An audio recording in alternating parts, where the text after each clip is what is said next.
Estamos aqui mais uma vez com uma entrevista. Hoje estaremos entrevistando a Tassiana Khalili. Ela foi fundadora da Brigadeiria, que acabou depois sendo vendida para a Cacau Show, e ela vai contar um pouquinho dessa história para a gente. Hoje ela está lá em Miami, morando, fazendo um novo empreendimento.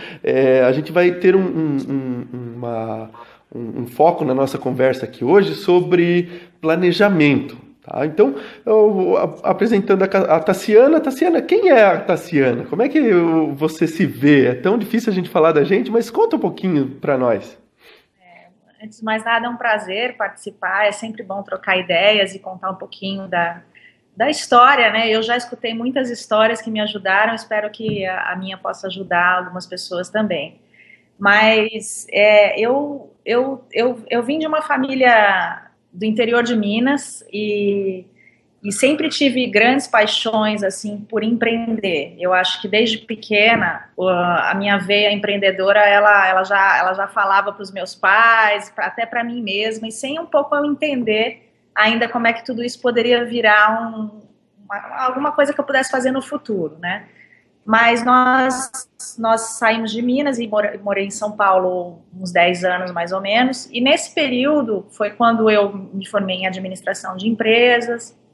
Eu até comecei a trabalhar em algumas empresas na área administrativa, mas assim, nunca havia me encaixado direito no mundo corporativo. Eu sempre estava comprando e vendendo coisas, fazendo assim. Então eu achava que meu caminho era mais para o lado empreendedor. Eu venho de uma família de médicos, meu pai médico, minhas irmãs médicas. O sonho do meu pai era que eu fosse uma médica. Que legal. E esse sonho não foi realizado. Ele conseguiu realizar isso com as minhas irmãs, então já estava bom. Mas eu nunca me identifiquei nem com esse lado de prestação de serviço ou até do mundo corporativo. E aí, com mais ou menos 16 anos, eu resolvi fazer uma marca de moda independente. Eu mesmo criei minhas roupas e comecei a vender.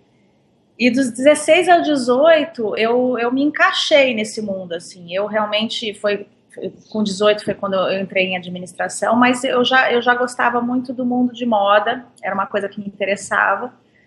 E comecei a trabalhar com isso, assim, mais ou menos com 20, 21 anos. E aí eu me especializei um pouco nessa área. Depois de fazer administração, me especializei em moda e fiz um pouco de marketing também, porque eu achava que estava tudo muito misturado, esse mundo criativo, não só para o segmento de moda, como para desenvolvimento de produtos em geral. Assim, era uma coisa que eu comecei a descobrir que eu amava.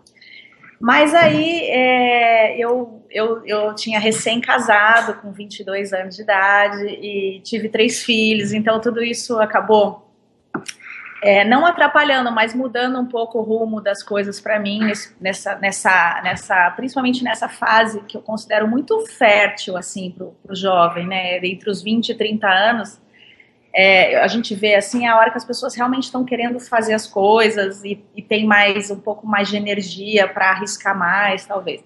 E na minha vida foi diferente. Eu construí uma família neste período, então não que o trabalho tenha ficado em segundo plano, mas eu tive que conciliar tudo isso. E isso fez com que eu me tornasse uma sobrevivente no mundo empreendedor, sabe, de certa forma, porque eu tinha que trabalhar, porque aí eu já tinha 3 responsabilidades além de mim. Por outro lado, eu estava começando a construir coisas na minha vida e tudo aconteceu ao mesmo tempo, mas eu acho que tudo isso me fez muito forte nessa época. Eu me separei com 27 anos de idade, voltei para Minas. E quando eu voltei para Minas, que foi quando acho que o estalo na minha vida começou a acontecer na questão da culinária. Porque a culinária mineira, ela está muito dentro da gente, desde quando a gente nasce, mas aquilo nunca tinha sido uma possibilidade de negócio para mim. E eu sempre tive em volta da cozinha, sempre gostei, uma coisa que eu sempre amei. Mas aí dos 27 aos 33, eu pude viver essa vida mineira de novo, com a minha família, com os meus filhos crescendo ali em Minas. Em paralelo, eu continuei trabalhando com moda, era uma coisa que eu trabalhava em desenvolvimento de produto de moda, mas eu comecei a fazer da culinária uma coisa muito prazerosa na minha vida. E foi quando, com 34 anos, eu me casei pela segunda vez, voltei para São Paulo e fiquei desempregada. Fiquei desempregada do segmento de moda. E aí, pela primeira vez, eu resolvi empreender com comida. E a minha grande paixão era fazer doces. E foi quando eu comecei a fazer os brigadeiros. Mas aí que a história é um pouco resumida, mas quando com 35 anos eu já tinha vivido muita coisa, né? Eu já tinha somado muitas experiências na minha vida, inclusive derrotas. Eu tive 2 grandes derrotas de negócio entre os 20 e 30 anos que foram muito difíceis. E tudo isso foi somando, até que com 35 anos eu de volta a São Paulo, eu resolvi começar a vender as coisas que eu fazia. Não eram só brigadeiros, eu vendia doces em geral.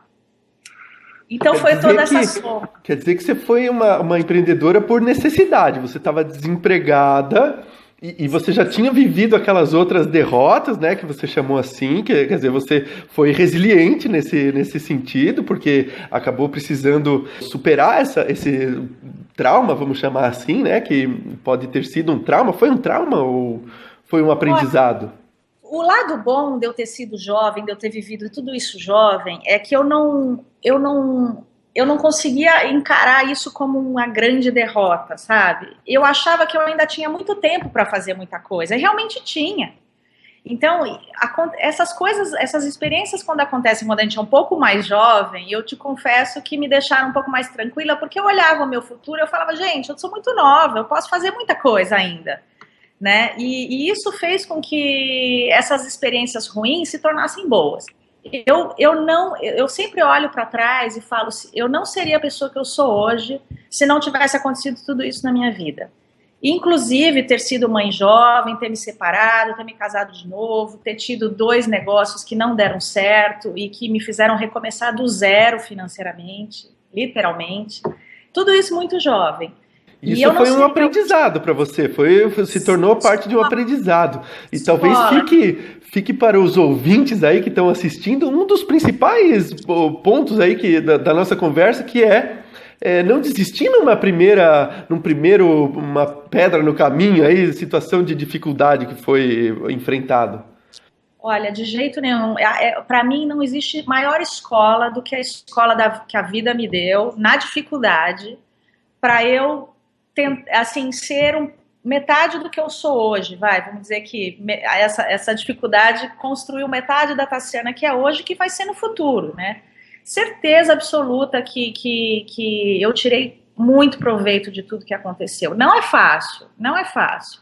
As dificuldades realmente são muito duras, a pessoa precisa ter... Todo mundo me dizia que quando eu tenho amigos particulares, assim, que diziam que era incrível, que a dificuldade era tão grande, mas eu tinha sempre um otimismo da vida. Eu acho que isso é importante, sabe?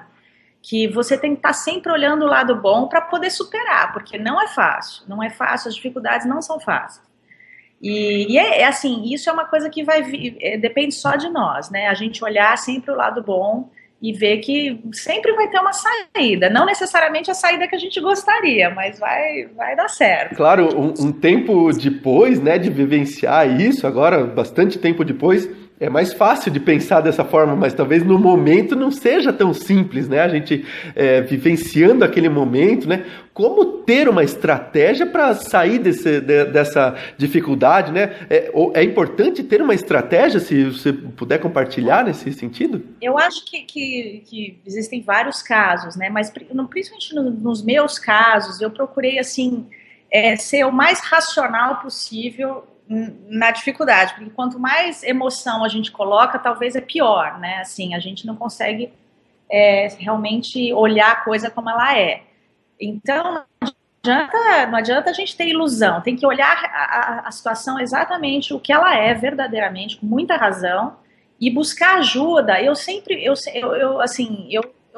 entendi as minhas limitações, eu sou uma pessoa muito do lado criativo, eu sou uma pessoa executora, só que o lado financeiro nunca foi minha praia, assim, né? Não era uma coisa que eu dominava. Então, eu sempre procurei ajuda onde eu realmente tinha dificuldade. Então, isso entender a situação e buscar ajuda onde você não tem habilidade é sempre importante para você conseguir construir e olhar para frente, né? E sair da dificuldade que você tem.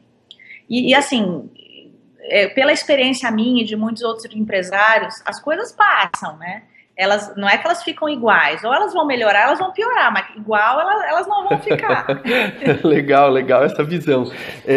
Isso que você comentou sobre entender os teus pontos fortes, as tuas oportunidades de melhoria e tal, isso me parece muito com metodologias que usam para fazer planejamento estratégico, planos.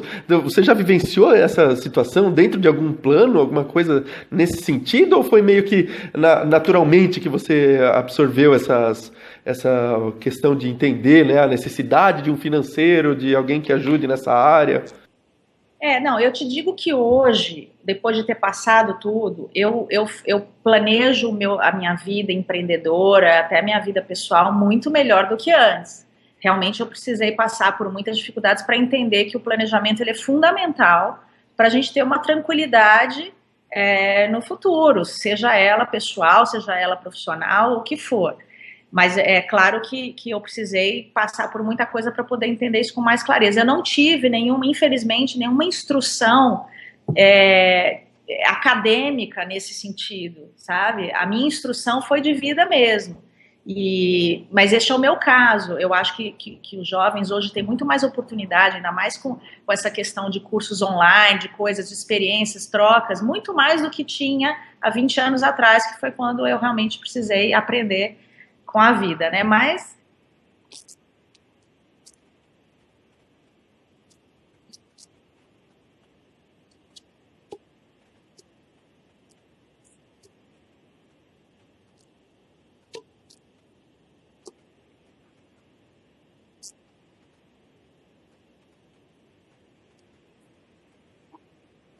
então, como eu te falei, eu tenho esse lado criativo muito forte na minha vida, e isso às vezes é um pouco ele é um pouco contraditório com relação a um planejamento muito organizado, no sentido, né, porque as pessoas mais criativas, elas são um pouco mais sonhadoras, um pouco mais, a realidade ela não está muito ligada com esse mundo criativo. Então é o que eu te falei, eu sempre, quando eu iniciei a brigadeiria, eu busquei os meus pontos fracos e procurei estar do lado de pessoas que realmente pudessem me ajudar nesse sentido.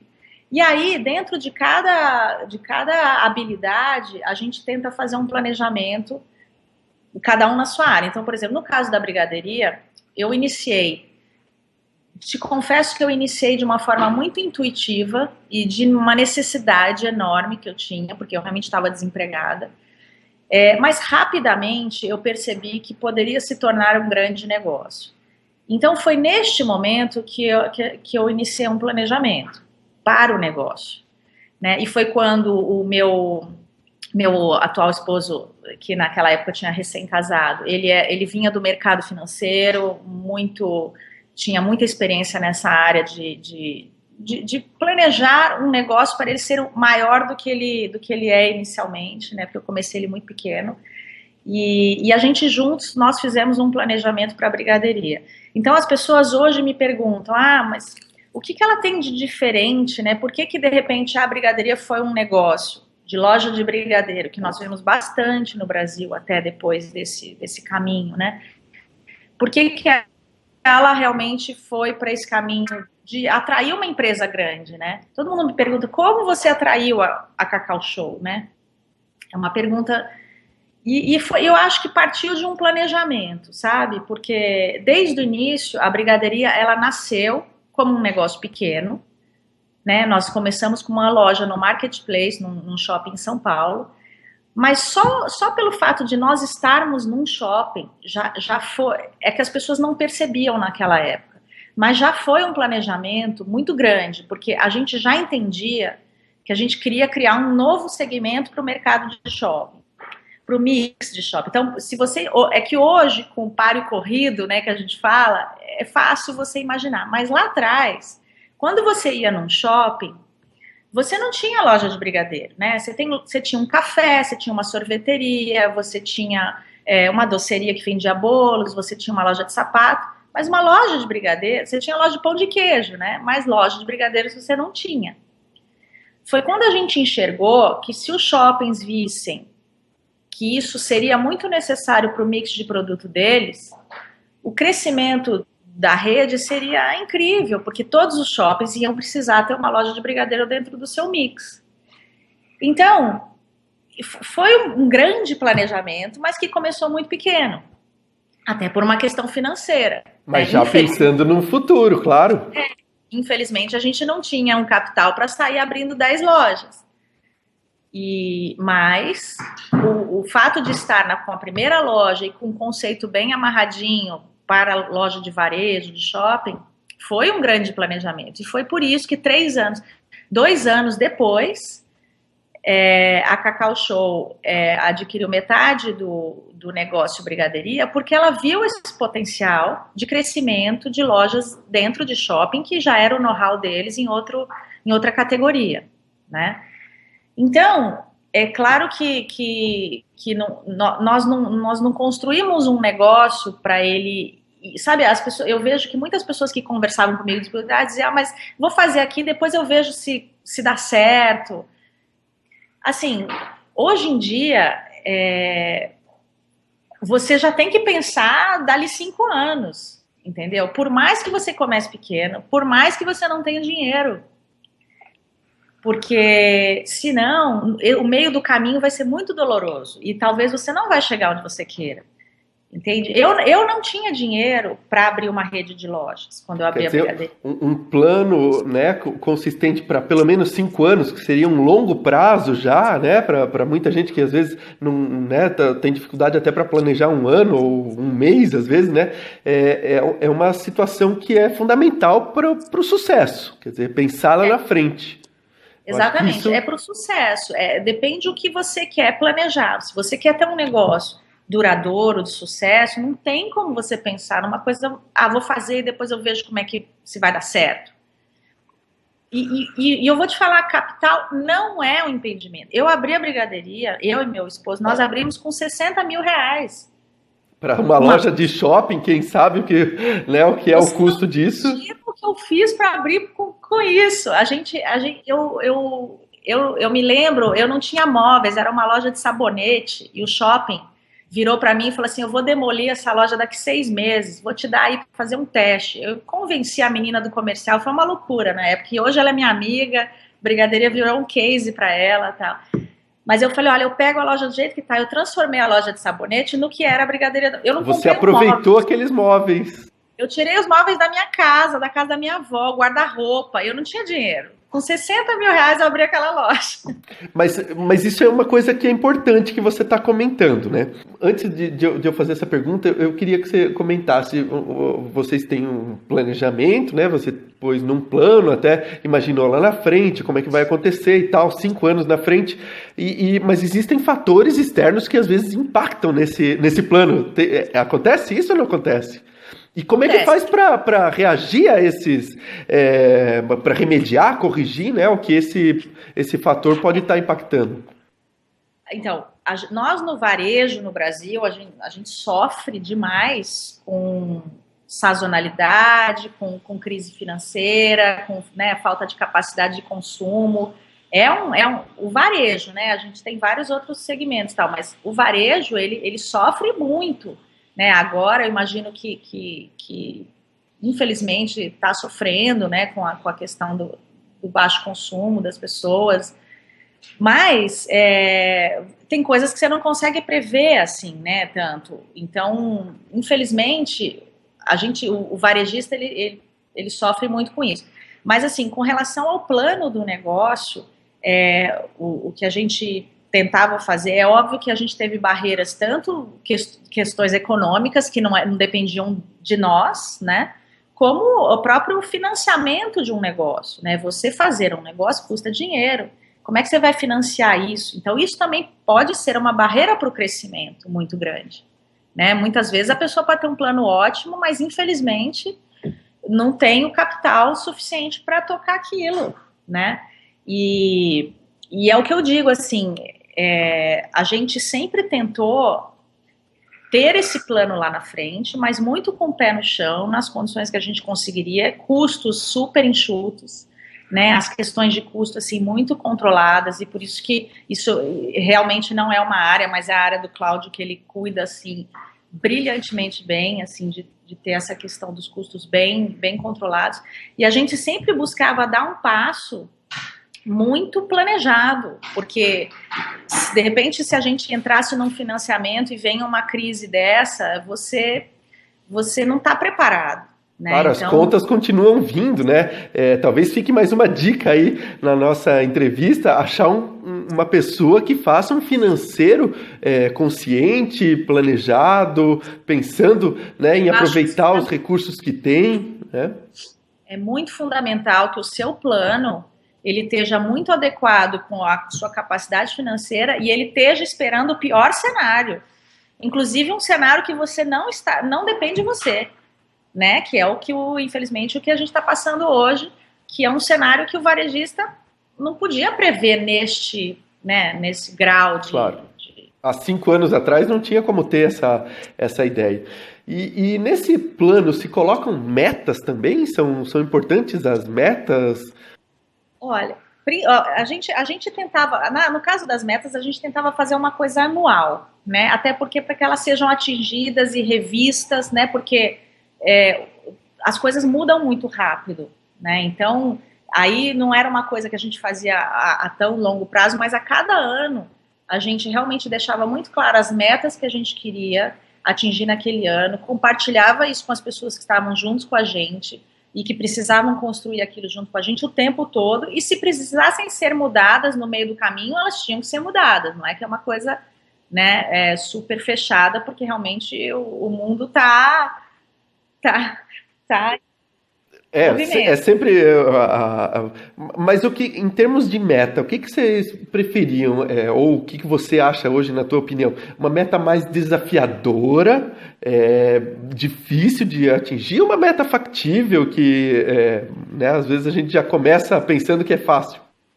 Foram 2 momentos que nós vivemos no caso da Brigadeiria. A gente viveu um momento muito bom inicial, que o Brasil estava numa situação maravilhosa, assim, econômica, de consumo, e a gente fez uma meta muito agressiva, assim, que foi o caso de, realmente, a gente queria, a gente tinha certeza que no nosso segmento, a porta de entrada de uma loja de brigadeiro era muito fácil, né? Diferente de vocês fazer uma loja de sapato, que o varejista, ele não sabe ser fabricante e varejista, né?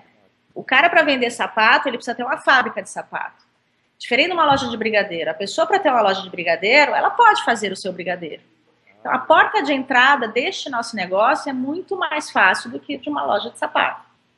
E a gente percebendo esse movimento, a gente resolveu fazer estipular uma meta muito agressiva de abrir 10 lojas em prazo de 1 ano e meio. E sem know-how de abertura, porque você falar isso hoje para Cacau Show, que abre 2 lojas a cada dia, é tranquilo, mas você sair de uma loja para 10... Num ano e meio? Você olha para o lado, você fala assim, quem é que vai instalar o telefone? Sou eu, quem é que vai, entendeu? Você não tem staff, você não tem... Então, foi muito audaciosa, mas ela foi muito planejada, porque a gente sabia que precisava fazer isso naquele momento. E já num segundo momento, que foi 2013, que foi quando foi partir para a expansão de franquias, a gente percebeu que era a hora de retrair um pouco, que não era a hora de fazer esse movimento por causa de situações que não dependiam de nós, que a gente precisaria observar, que são as situações econômicas. Então, assim, as metas, elas foram inicialmente muito agressivas, mas é o que eu te falei, conforme as coisas vão mudando, você tem que se readaptando. Mas eu, particularmente, tenho uma personalidade de arriscar,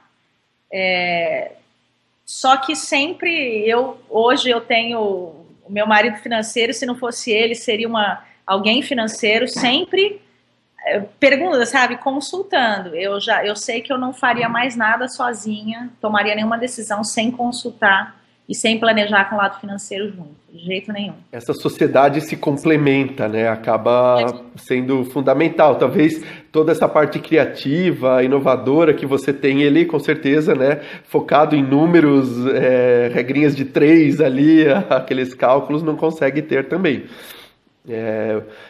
Muito provavelmente a chance do sucesso, havendo essa complementação, é muito maior. Olha, hoje eu tenho certeza, sabe?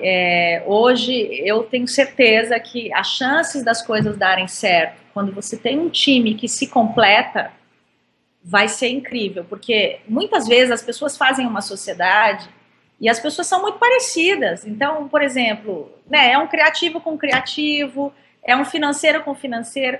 Assim, eu hoje acho que as pessoas têm que se juntar, não socialmente, mas para trabalho, com pessoas que te completam, não que são parecidas. Então, eu digo isso hoje com muita firmeza.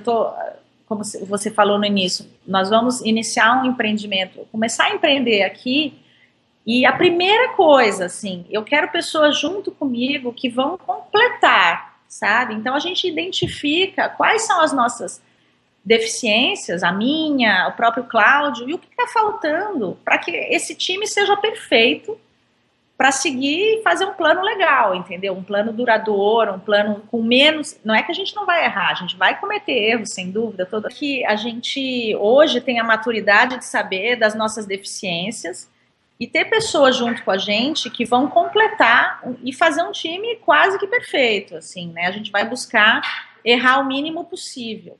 E isso, quando a gente entende as nossas dificuldades, as nossas deficiências, a gente enxerga melhor essas coisas, né? Então, até porque para fazer um bom plano, um bom planejamento, existem desafios, né? Quais seriam esses maiores desafios de planejar hoje? Olha, o que eu te falei, hoje existem desafios que infelizmente não dependem do empreendedor, que são os desafios econômicos mesmo, né? Que você tem que entender em qual momento que está o seu segmento, se ele vive um bom momento, se é uma hora de oportunidade ou não, né? Eu acho que isso principalmente a gente avalia. Eu vou falar um pouco no caso real, assim, no meu caso, que eu acho que é um pouco mais fácil quando eu vim para cá. Não sei se você quer já entrar nessa questão. Por favor, com certeza. Mas eu acho que para mim é mais fácil dar um exemplo de acordo com a realidade. O que está acontecendo hoje com você, exatamente. Eu acho que enxergar as oportunidades é uma coisa super importante do empreendedor, né? Ele, não importa se tem crise, se não tem crise, sempre vai existir oportunidade. Só que o empreendedor, ele tem que enxergar isso antes de qualquer coisa, né? Assim, não adianta ele ficar na zona de conforto dele e não buscar as oportunidades, porque eu realmente só costumo empreender depois que vem a luz da oportunidade, sabe? Eu não fico pensando aqui, mas olha que legal que seria isso, mas o que adianta eu fazer isso se não existe consumo para isso, né? Então, eu procuro ver, porque eu sempre gostei de empreender em coisas que as pessoas não estão fazendo, que as pessoas não estão enxergando, porque eu acho que aí existe mais oportunidade, né?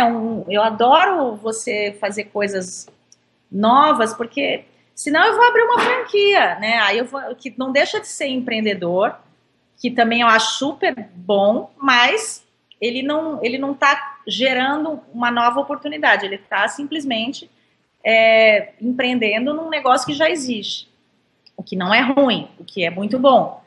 Só que no meu caso, particularmente, eu acabo indo mais para esse caminho. Tem suas limitações, né? Tem pontos positivos, que tem uma certa facilidade, né? Já vem tudo meio prontinho, mastigado, mas tem as limitações também de ser franqueado, né?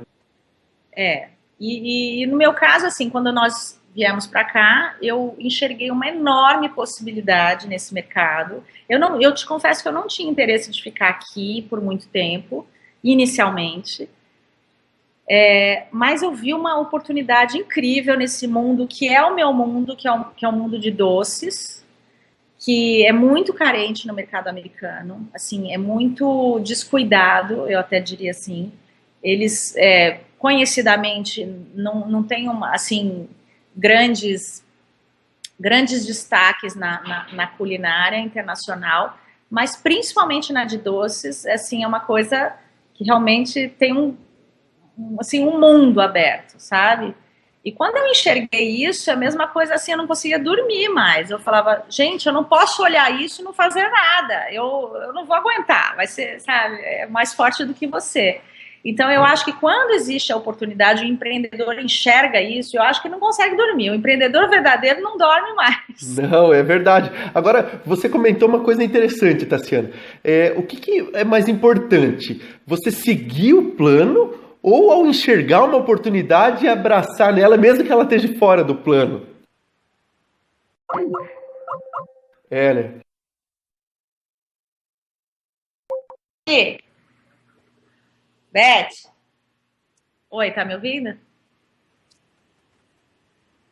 Acho que agora. Eu acho incrível isso. A ideia do brigadeiro para nós é simples. A gente abre a nossa despensa, tem lá um leite condensado, vou assistir um filme, misturo lá e a gente sabe fazer. Agora, eu já conheci diversas partes do mundo. Até eu tenho minha irmã vive na Europa, faz pouco tempo eu estive nos Estados Unidos e a gente não vê brigadeiro nesses lugares. Eu acho que eles nem conhecem a palavra brigadeiro ou um sinônimo ou uma tradução para outras línguas. Eu acho que é super inovador. Lá nos Estados Unidos vai ter um monte de donuts lá, mas brigadeiro, se você procurar, não acha, né? Não acho em lugar nenhum, só no Brasil, por enquanto. Por enquanto, eu achei muito legal essa tua ideia. Eu tenho absoluta certeza que vai ser um sucesso em nível mundial. Como é que funciona esse momento que você está começando a inovar no resto do mundo? Com essa ideia de brigadeiro? Você se planejou? Por que Miami? Por que Estados Unidos? Então, mais uma vez, assim, neste sentido, eu estava muito envolvida com a brigadeiria, né? Como eu te falei, até 2015, mas tudo que aconteceu com a brigadeiria foi planejado. Né? Então, a gente sabia que o crescimento da brigadeiria seria através de franquia. A partir do momento que a gente abriu a primeira loja no shopping, a gente entendeu que não dá para você fazer um crescimento de uma rede de varejo como essa, que também é fabricante, né? Nós também somos fabricantes do nosso produto, nós não somos só revendedores de um produto. Você ser fabricante e você ser dono de loja própria, de varejo, seria um desafio enorme para você ter 50 lojas, né, que era o plano inicial de franquia. Então, a gente sabia que o crescimento seria via franquia. E tudo isso foi construído para que a gente, primeiro, construísse uma marca, né, o que a gente fez a lição de casa direitinho, atraísse empresas grandes e empresas com know-how de pegar aquele modelo e conseguir replicar ele por todo o Brasil de uma forma certa, sem, né? Você imagina se eu tivesse que fazer um plano de franquia sozinha, sem know-how de franquia, né? O risco que eu ia correr e o que o negócio ia correr, né? E talvez precisaria achar alguém que complementasse, né? Alguém que tivesse essa experiência. Não bastava só dinheiro. Alguns fundos nos procuraram, mas eu falava, gente, o que eu vou fazer com dinheiro se eu não tenho know-how para abrir franquia? É loucura, né?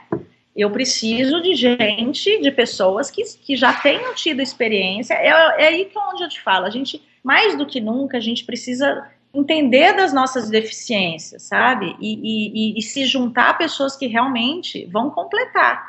E foi isso, o plano da brigadeiria foi isso, se juntar a alguém que pudesse pegar este modelo, esta marca, e levar ela para todo o Brasil de uma forma responsável, de uma forma duradoura. E é isso que foi feito, e esse plano foi muito bem feito. Infelizmente, assim, retraiu um pouco por uma questão econômica do país, mas a marca ela é muito atrativa, como eu te falei. A partir do momento que nós construímos uma nova categoria no segmento de varejo, isso foi uma coisa muito importante. Você fala com o shopping hoje, ele quer ter uma loja de brigadeiro dentro do mix dele. Isso não existia há 4 anos atrás, né? Então, tem um caminho muito grande, né? Passando essa loucura aí, eu acho que mais uns 6 meses, a brigadeiria ela vai estar, sim, em muito mais cidades do que hoje, e tem um potencial enorme de abrir lojas. E aí, nesse meio tempo que o plano foi bem executado, infelizmente segurou um pouquinho por causa das questões externas, né, que a gente não podia controlar, eu vim para os Estados Unidos para fazer uma especialização em patisserie francesa. Eu fiz um ano na escola Cordon Bleu, que eu queria me especializar a gente já tinha planos um pouco de aumentar o mix de produto, tudo. E neste um ano foi quando eu te falei que eu vi oportunidades incríveis aqui, que são mais fortes do que eu, assim, e realmente neste um ano eu mudei um pouco o caminho das coisas e estou no momento de planejar uma outra empreitada, uma empreitada que eu estou muito animada, assim, que eu acho que vai me ser parece ser até maior do que a primeira, que teve um grande sucesso já. Isso que eu queria perguntar. Então, claro, você tem o teu financeiro, que claro é teu marido e sócio e o parceiro aí para todas as horas, mas ele né, coloca no plano um potencial de lucratividade. Eu acho que isso está bem claro na cabeça dele, mas talvez no negócio não seja só o lucro o objetivo principal, tem que ter um outro tipo de apego, né, ao negócio. Tem, e isso é uma coisa que eu acho que ele também, aí você pensa dele sobre, porque é o que você falou, né, o financeiro às vezes não tem o olhar da pessoa criativa, né.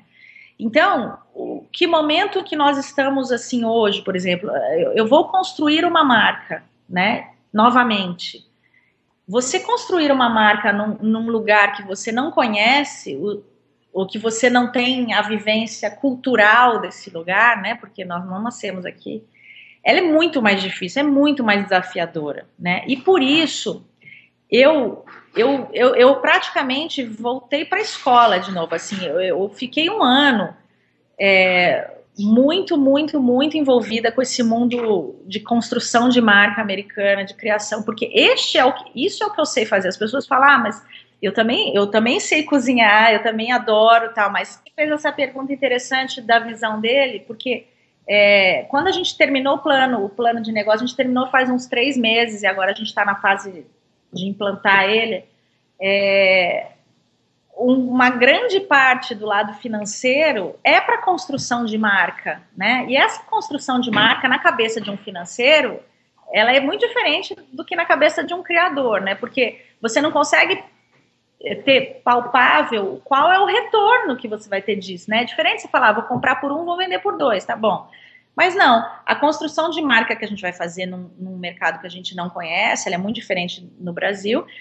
Mas o que a gente vai fazer agora é isso, a gente vai construir uma marca, então existe um plano para essa construção, que não necessariamente existe um número financeiro de retorno ali, né? Então ele também precisou se adaptar a esse mundo novo para um financeiro, né? Que é construir um negócio do zero, uma marca que normalmente você não consegue pôr na ponta do lápis ali qual é o retorno financeiro que você vai ter daquilo, você vai ter que acreditar naquilo. É abstrato, né? A gente acaba tendo um investimento em algo que é abstrato. Isso acontece muito, né? Não só com essa criação da marca, mas muitas vezes com treinamento, né? Quanto vale a pessoa estar treinada, né? São fatores que acabam impactando. E tudo isso acaba criando um apego, né? Eu vejo que existe um apego emocional. A gente trabalha com muita empresa que é familiar aqui na nossa região, que tem esse apego e acaba criando uma sistemática que a pessoa se apega tanto que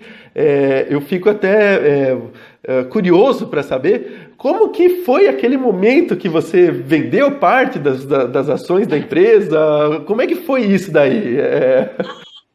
Olha, é difícil para mim porque eu sou o lado criador, assim, né? Então é óbvio que tem muito de mim dentro das coisas que eu faço, né? Tem muito da minha personalidade, muito da minha pessoa, assim. Mas quando eu começo a olhar, é que nem um artista, sabe? Eu acho que ele faz um quadro e depois que ele vende aquele quadro, ele vai fazer outro quadro, né? Ele vai fazer outra obra. porque ele está confiante que aquele quadro dele está num lugar legal. E assim, foi isso que eu pensei na brigadeiria. A brigadeiria, ela precisava seguir este caminho, porque senão ela não seria um negócio talvez duradouro ou talvez grande, entendeu? Ela correria muitos riscos se ela não tivesse seguido esse caminho. E eu digo isso não só pelo negócio, pelos funcionários que estão lá dentro, pelos colaboradores que estão lá dentro, né? Eu não posso pensar num negócio que ele corre riscos e, então eu vou segurar ele, mas não. Então, esse lado de fazer, sabe, de criar o filho e fazer ele ir para o mundo, foi o que me deixou tranquila com relação à decisão de não estar mais na gestão da brigadeiria. Eu sabia que não, desde o começo eu sabia que esse era o caminho dela. Mas que quando a hora chega, ela é difícil, ela não é fácil. Mas tem que estar muito preparado, talvez, faz parte do financeiro também, manter sempre atualizado um valuation da empresa, né? Saber o valor que tem essa empresa. Não sei se isso aconteceu. Aconteceu a cada ano, para você ter uma ideia, porque a gente foi muito rápido, com 3 anos, nós vendemos metade da brigadeiria. Mas desde o primeiro ano, a gente já avaliava a empresa, porque a gente inclusive tinha algumas propostas iniciais de sociedade e tal. Isso até deu uma empurradinha para a gente pensar um pouco antes, mas a gente sabia que o nosso plano era fazer qualquer movimento depois da 12ª loja, porque a gente já sabia que a empresa teria um valor um pouco melhor, entendeu? Principalmente em termos de ponto de equilíbrio, tudo isso foi avaliado, obviamente, pelo Cláudio, e ele passou tudo isso para mim, e a gente concluiu que qualquer movimento de venda ou de expansão da brigadeiria deveria ser feito a partir de determinado número de lojas, porque senão ela não teria o mesmo valor, a empresa, entende? E tudo isso foi planejado desde a primeira loja que nós abrimos com 60 mil reais. E as pessoas, às vezes, não entendem isso. E é muito importante, talvez fique uma das principais dicas, né, para quem tem o seu negócio, saber o valor do seu negócio, né, porque às vezes aparece uma oportunidade e a gente vê quantas empresas, a gente trabalha com empresas, né, a gente prepara empresas para serem compradas, prepara empresas para serem vendidas e essa questão do valuation, né, da valorização da empresa, valorização de uma marca, valorização de todo um negócio, né, não esquecer nenhum dos pontos principais que acabam criando valor, né, com o potencial do negócio, porque não é só as 12 lojas, né, mas é o potencial que esse negócio tem. O Alexandre não comprou 12 lojas somente, né, ele comprou... O potencial que ela tem de crescimento, exatamente. Claro. Isso aí talvez seja uma das principais dicas que acabam ficando aí desse nosso encontro de hoje, dessa nossa entrevista aí, Taciana Khalili. Eu acho que tá chegando ao final da nossa entrevista, mas fiquei muito contente dessa oportunidade da gente estar conversando. Eu acho que vai agregar muito às empresas, das pessoas que estão nos assistindo. Eles vão conseguir ganhar muito dinheiro com as dicas que ficaram aqui nesse nosso momento aqui empreendedor. Eu vou deixar a palavra livre para você eu conversar com esse nosso público aqui. A gente... por favor. Não, assim, é muita responsabilidade essa coisa, né, da gente... Eu fui convidada para contar, como eu falei, contar a história da brigadeiria, assim como eu já escutei a história de muitos empreendedores, e cada caso a gente pega um pouquinho, né, o empreendedor ele vai pegando um pouquinho de informação daqui e junta tudo isso e tenta construir a sua própria história. Eu acho que se eu puder ajudar nesse sentido de conseguir juntar um pouquinho mais de peças para alguém que esteja com dúvidas e construindo, para mim é missão cumprida, sabe? Assim como eu tive ajuda, eu espero poder ajudar quem está empreendendo e vou continuar fazendo isso sempre. Mas, assim, o que eu queria dizer é que, principalmente a pessoa que identifica ter uma veia empreendedora, né, que isso eu identifiquei muito jovem. Eu tenho certeza que eu nasci para fazer isso, eu nasci para fazer coisas novas, empreender e tá nesse mundo que eu não sei quando vai terminar, eu acho que nunca vai terminar, sabe? Mas sempre com uma intuição muito importante. Eu sou muito envolvida em tudo que eu faço. Eu não faço nada pela metade. Se eu entrei num negócio, eu vou buscar o máximo de informação, eu vou entender todas as minhas limitações, eu vou procurar estar com as pessoas mais corretas do meu lado para me ajudarem a fazer esse negócio se tornar realidade, sempre com muito envolvimento, muito trabalho, né? Então, nenhum resultado vai vir sem muita dedicação, sem muita paixão e sem muito trabalho. Não tem jeito, assim, pelo menos isso é o que tem acontecido na minha vida e é o que eu tenho visto que tem dado certo. Então, realmente vai requerer aí de um empreendedor muita dedicação e muita vontade de passar obstáculos e seguir em frente. Não tenho muitas noites de investimento, de sono, aquele pensamento que a gente fica idealizando, tem que levantar de noite para escrever o que a gente tem em mente. Isso aí é o dia a dia de todos os empresários, né, que com certeza almejam sucesso. A gente fica muito satisfeito. Taciana Khalili, obrigado pelo seu depoimento, parabéns pelo seu sucesso. É um prazer enorme ter conversado com você. A gente vai dar sequência no nosso evento aqui. Tchau, tchau. Obrigado. Muito bom, obrigada.